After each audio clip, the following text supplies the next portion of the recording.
آج ڈاکٹر زبیر صاحب، آج اگر آپ کے ہمسائے چڑھ جائیں اور آپ کے گھر میں تاکہ جھانکی کرے، وہ جیسے صحابی سوراخ سے دیکھ رہا تھا، آپ واش روم جائیں اور آپ کے سینٹر کا کوئی مولوی آپ کو اس سوراخ میں سے دیکھے، یا آپ اپنے کمرے میں ہوں اور کوئی سوراخ میں سے آپ کو دیکھتا رہے، تو آپ کیا کہیں گے؟ میرے اہل سنت برادران، آپ نے ناراض نہیں ہونا، بلکہ آپ نے یہاں پر تعجب کرنے، سر پیٹنے کہ آپ کے جلیل القدر صحابہ کیا کام کرتے تھے۔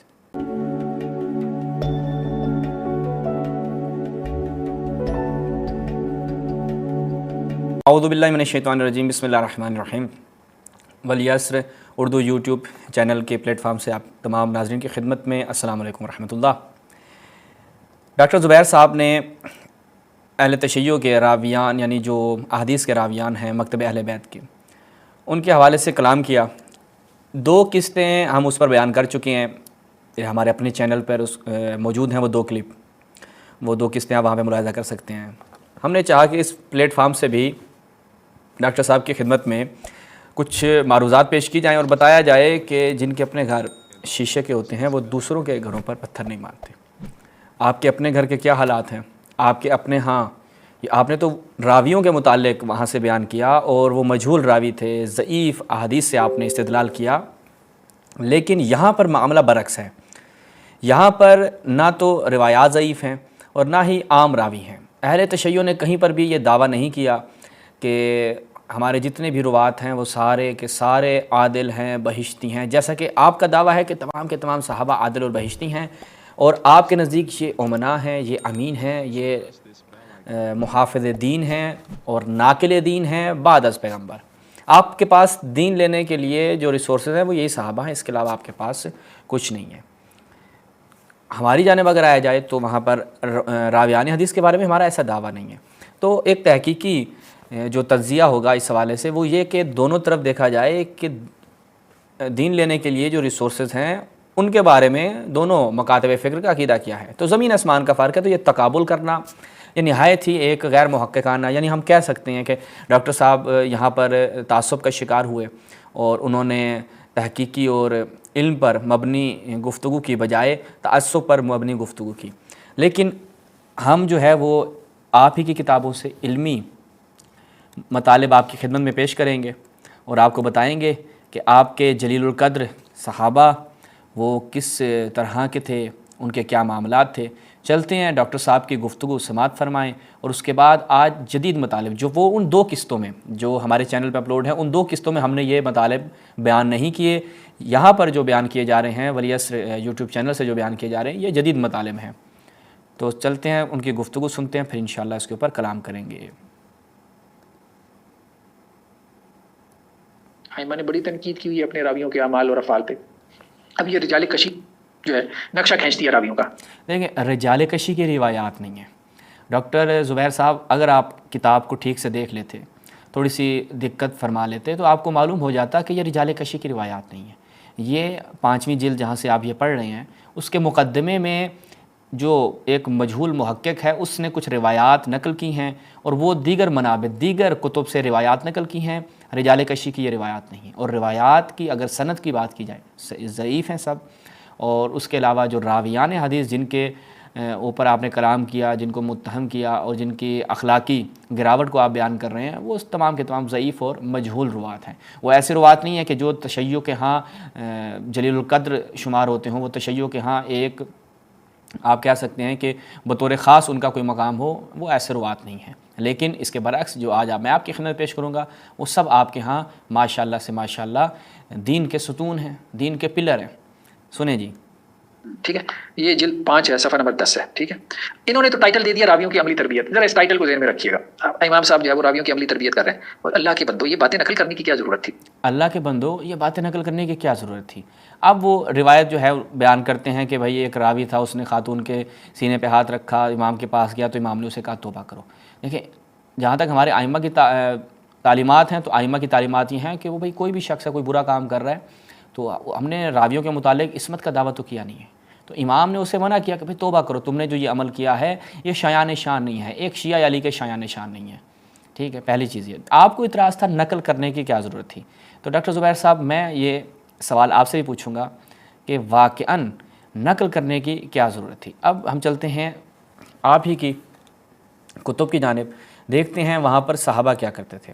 صحابہ رسول اللہ کے گھر میں تانکا جھانکی کرتے تھے، صحابہ رسول اللہ کے گھر میں چھپ چھپ کے دیکھتے تھے. کیا دیکھتے تھے نہیں معلوم کیا دیکھتے تھے. دیکھتے ہیں جی صحیح بخاری جلد ہفتم، مولانا محمد داؤد راز اہل حدیث، ان کے مکتب کے شیخ. اس میں جب ہم جاتے ہیں تو روایت نمبر ہے 6241. روایت کیا ہے؟ باب ہے اذن لینے کا اس لیے حکم دیا گیا ہے کہ نظر نہ پڑے. لیکن صحابہ کیا کرتے تھے؟ سہل بن سعد نے ایک شخص نے نبی کریم کے کسی حجرے میں سوراخ سے دیکھا. ابھی آپ کہیں گے یہ کسی شخص، بھئی آپ کیسے کہہ سکتے ہیں صحابی ہے، یہ تو کوئی اور بھی ہو سکتا ہے. ٹھیک ہے، میں اس کا جواب آگے عرض کرتا ہوں. سوراخ سے دیکھا، حضرت کے پاس اس وقت ایک کنگا تھا. اب وہ نبی کریم کے کسی حجرے میں سوراخ سے دیکھ رہا ہے، سوراخوں میں سے رسول اللہ کے حجرے میں دیکھ رہا ہے. ٹھیک ہے، حضرت کے پاس اس وقت ایک کنگا تھا جس سے آپ سر مبارک کھجا رہے تھے. حضرت نے اس سے فرمایا اگر مجھے معلوم ہوتا کہ تم جھانک رہے ہو تو یہ کنگا تمہاری آنکھ میں چبو دیتا. اندر داخل ہونے سے پہلے اجازت مانگنا تو ہے ہی اس لیے کہ اندر کی کوئی ذاتی چیز نہ دیکھی جائے. لیکن صحابہ، ان کی اخلاقیات کا یہ عالم تھا کہ وہ اس طرح سے رسول اللہ کے گھر میں سوراخوں سے تانکا جھانکی کرتے تھے. اگر صحابی کی تعریف کی بات کی جائے تو یہ ملاحظہ فرمائیں شرح القواقب المنیر عبد العزیز حنبلی صاحب کی، اس میں جب ہم جاتے ہیں اس کی دوسری جلد. صحابی کسے کہتے ہیں؟ وہ جس نے نبی سے ملاقات کی، چھوٹا ہو بڑا ہو، مذکر ہو مؤنث ہو خنثی ہو، یا رسول کو دیکھا ہو بیداری کے عالم میں. تو کہا جاتا ہے کہ وہ کیا ہے؟ جس نے نبی کو دیکھا، شخص ایسے نبی کو دیکھ رہا ہے وہ صحابی ہے. من رآ نبیًا، ٹھیک ہے، جس نے نبی کو دیکھا وہ صحابی ہے. کس کے نزدیک؟ امام بخاری کے نزدیک، امام احمد بن حنبل کے نزدیک، ان جو صف اول کے محدثین ہیں ان کے نزدیک وہ شخص صحابی ہے. جس نے نبی کو دیکھ لیا وہ صحابی ہے. تو لہٰذا اہل سنت کے ہاں میں یہ آپ کی خدمت میں عرض کر رہا ہوں اور چیلنج سے عرض کر رہا ہوں کہ یہ سارے جمع ہو جائیں ایک صحابی کی تعریف کرنے دوم سوم چہارم سے لے کر اب تک کوئی ایسی آپ تعریف لیں کہ جس پہ محدثین کا اتفاق ہو. جو نیند سے بیدار ہوتا تھا وہ ایک صحابی کی تعریف بیان کر دیتا تھا، اور ہر صحابی کی تعریف پہ ان کے اپنے علماء نے ہی نقد کیا ہے، اپنے ہی علماء نے اعتراض کیا کہ یہ صحابی کی تعریف کامل نہیں ہے. ٹھیک ہے، کیونکہ جامع نہیں ہے، معنی اغیار نہیں ہے. ٹھیک ہے، آپ ایک تعریف بناتے ہیں اس میں کوئی ایسے افراد بھی شامل ہو جاتے ہیں جو صحابی نہیں تھے. تو ان کے ہاں بڑا اصولیوں کے ہاں صحابی کی تعریف اور محدثین کے ہاں اور جناب روایات میں، اور تو لہٰذا صحابی کی یہ تعریف نہیں بیان کر سکے. جیسے ایک خنثی مشکلہ کا اس کی تشخیص دینا، اسے اس لیے کہا جاتا ہے خنثی مشکلہ جس کی تشخیص نہیں دی جا سکتی کہ بھائی یہ مرد ہے یا عورت ہے. جتنا یہ کام مشکل ہے بالکل ایسے ہی جہاں پر تشخیص نہیں دی جا سکتی بھائی یہ شخص صحابی ہے یا نہیں ہے، وہ صحابی بیچارہ پریشان بیٹھا ہے، یار فیصلہ کر لو میں صحابی ہوں یا نہیں ہوں. امام احمد بن حنبل بیٹھے ہیں، بخاری صاحب بیٹھے ہیں، دونوں نے کہا نہیں بھائی تم صحابی ہو. آگے ابن حجر نے کہا او ہو نہیں تم صحابی نہیں ہو، وہ بیٹھا ہے بیچارہ. یہ بالکل ایسے ہی ہے جیسے ایک بندہ بس میں سفر کر رہا تھا تو ایک خاتون اپنے بچہ جو رو رہا تھا اس سے کہتی ہے کہ دودھ بسکٹ کھا لو ورنہ میں یہ ساتھ جو بس میں انکل بیٹھے ان کو دے دوں گی. اب وہ بیچارہ انکل بیٹھا ہے، ٹھیک ہے، وہ کئی سٹاپ ہو گئے، بار بار وہ خاتون یہی بات کرے تو انکل نے کہہ ہی دیا، کہتے دیکھو جب مجھے اگر وہ نہیں کھا رہا تو مجھے دے دو، تمہارے چکر میں کئی سٹاپ آگے آ گیا ہوں. تو وہ بیچارہ پریشان بیٹھا ہے کہ بھائی یہ کوئی فیصلہ کریں تاکہ میری کوئی تکلیف مشخص ہو. تو وہ صحابی اس وقت پریشان بیٹھا ہے کہ بھائی یہ لوگ فیصلہ کریں، احمد بن حنبل فیصلہ کرے، بخاری فیصلہ کرے، واقدی فیصلہ کرے. اس کے علاوہ کیونکہ سب سے پہلی تعریف جو ہے وہ واقدی نے بیان کی، اس کے بعد جناب ابن حجر بیان کرے، سیوطی بیان کرے، خطیب بغدادی بیان کرے وغیرہ وغیرہ.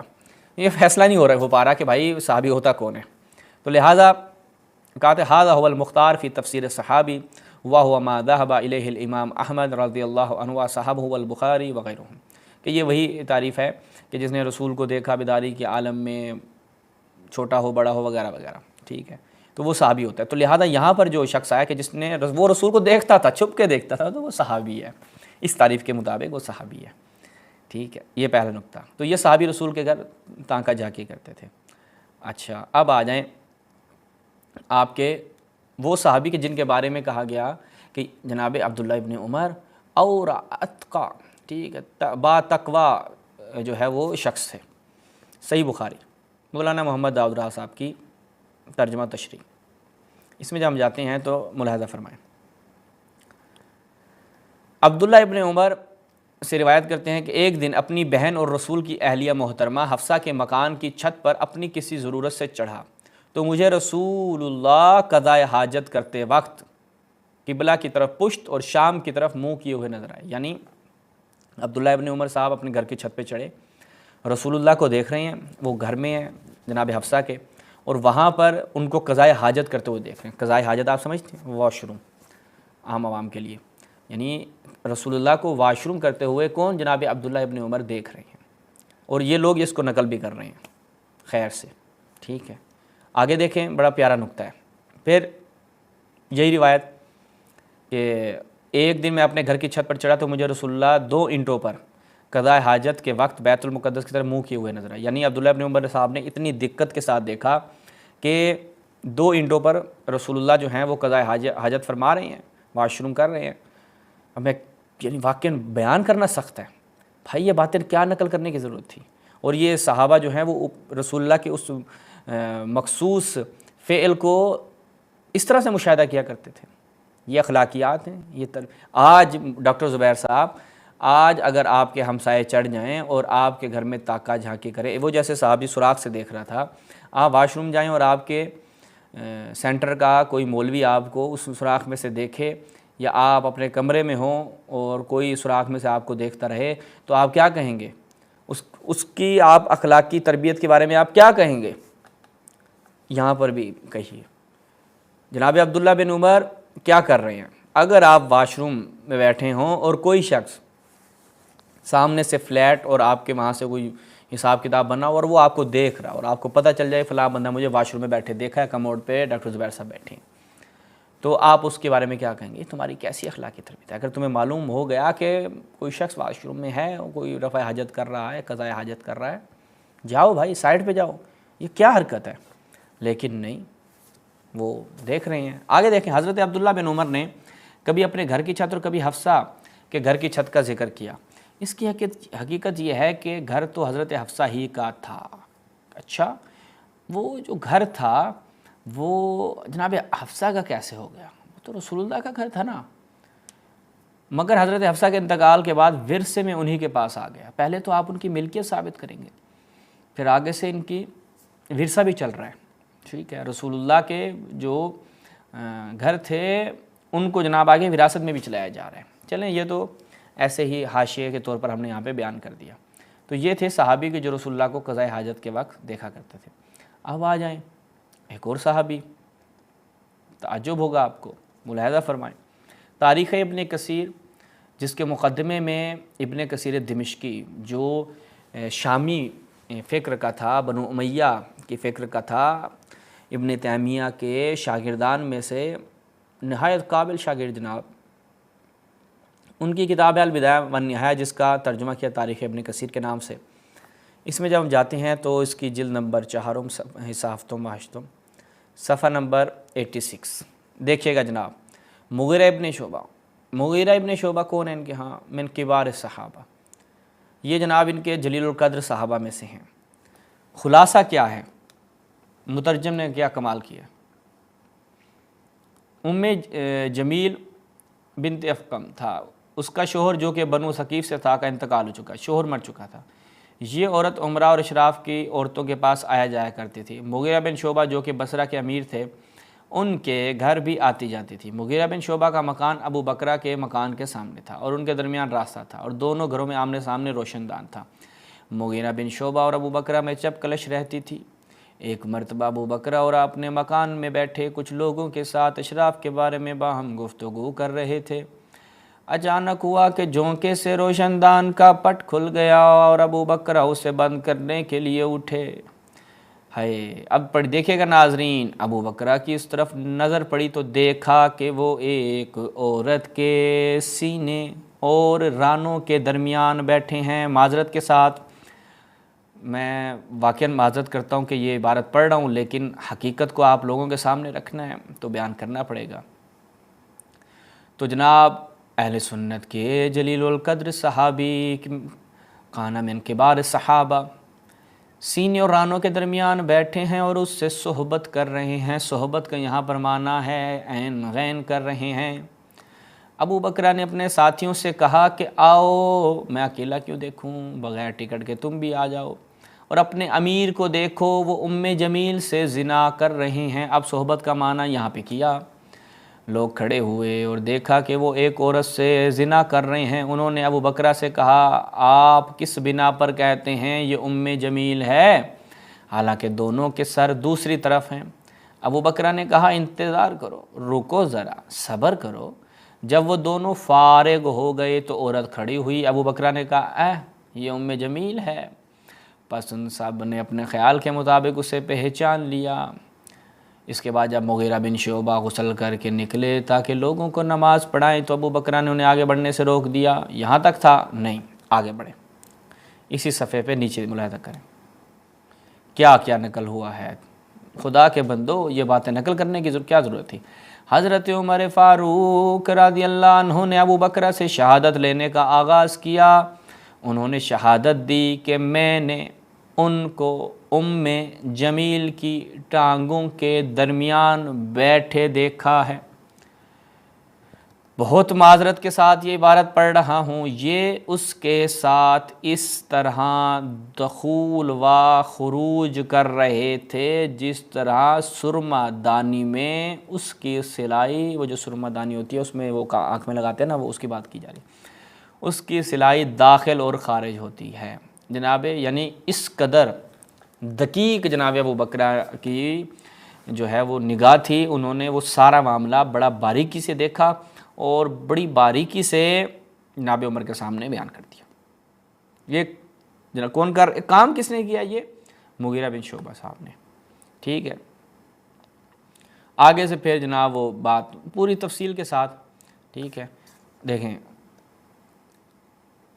کہتے ہیں میں نے ایک آدمی کو ایک عورت کی, ملاحظہ فرمائیں, زیاد بن امیہ آئے لیکن انہوں نے ان تینوں کی مثل شہادت نہیں دی, بلکہ کہا کہ میں نے ایک آدمی کو ایک عورت کی دو ٹانگوں کے درمیان بیٹھے دیکھا اور دو خضاب لگے پاؤں ہلتے ہوئے دیکھے اور دو سرین ننگی حالت میں دیکھیں اور میں نے کودنے کی زوردار آوازیں سنی.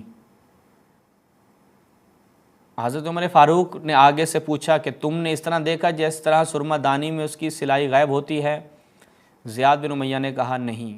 بڑی دقیق انویسٹیگیشن حضرت عمر کر رہے ہیں.